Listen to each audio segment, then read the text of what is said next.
તો આજ તો સમય ઘણો વયો ગયો છું, ક્યારેક બતાવી સત્સંગમાં. ઉત્તરાયણનો પવન ને વેતો કરી, ઉત્તરાયણનો પ્રાણ પવન માનને ચીજ કરો. એટલે તમારો ગુરુ આ ખાડામાં છે, કાંઈ પાલખી ફરતી છે, કાંઈ હમાયતમાં ઘડી ગયો છે, પણ ત્યાં તમારે અરે વાતો કરતો છે.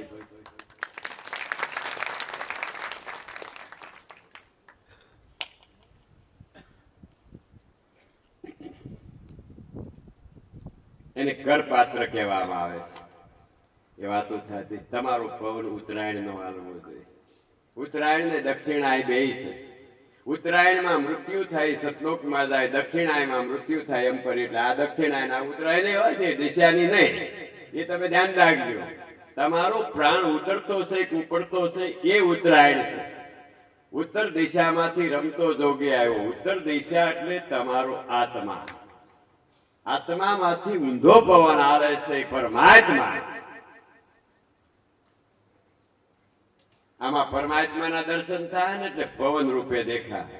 પેલા સપનામાં નિરાકાર દેખાય, એરું નથી છતાંય દેખાય. એલા નાગણી ફૂફાડા મારતી હતી, એરું નાગણી હોય છે ને તોય દેખાય સપનામાં. તે કુંડલી તમારી આમ મોઢું ઊંચું કર્યું છે. પછી તમે ધૂણો ગાંડા થઈ જાઓ, મૌન બેઠા રહ્યો, તમને એમ ક્યાંક આને ક્યાંક થઈ ગયું, આને ક્યાંક વલગાર છે.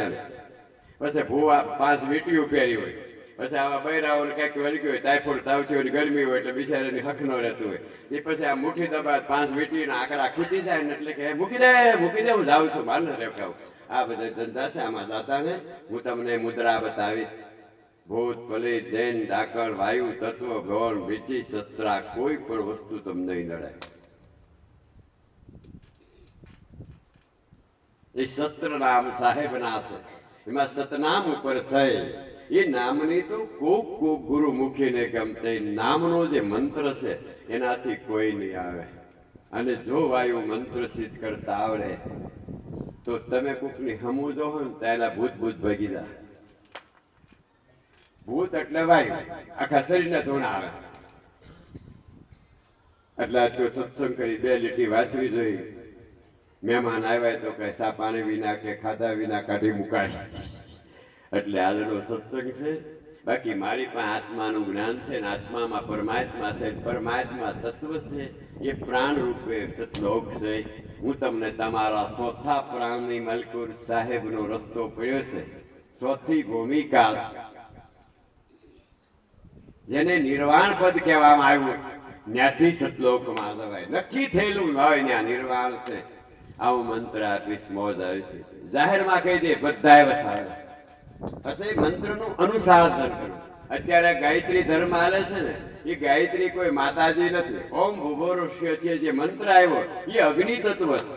ગાયત્રી મંત્ર બોલવે એટલે અગ્નિ તત્વ થાય. તમે જોજો ગાયત્રી વાળા તમારે ઘરે નાના નાના હવન કરતા છે.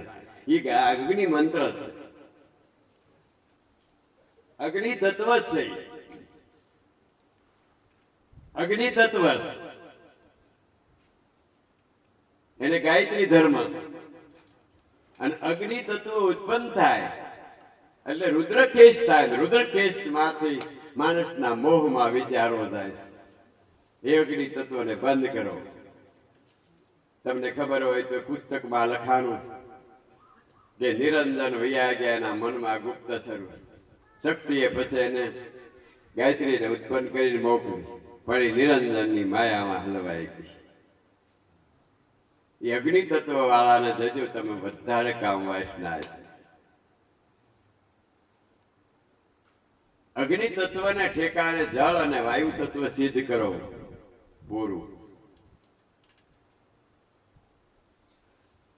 પૂરું આનું નામ સાધના. આ યોગ વશિષ્ઠમાં રામચંદ્રજી ભગવાનને વશિષ્ઠ મુનિ યોગ બતાવ્યા. યોગ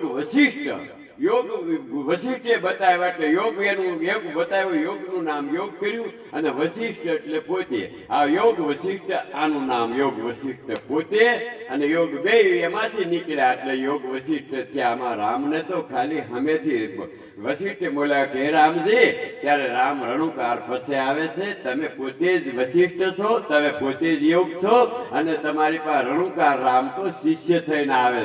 ત્યારે તમારી આ કથા ધામથી સમજી લેજો આ લીલા છે. બાકી તમે રામ વાહે લબડતા નહીં, કૃષ્ણ વાહે લબડતા નહીં. મને તો થાકી ગયા મંદિરોમાં ટોકરી ઉગાડીને. ભાઈ કોઈને મળ્યો? એના ભાઈ તમે મળ્યો કોઈને? કાકા એ વાયુ તત્વ તત્વ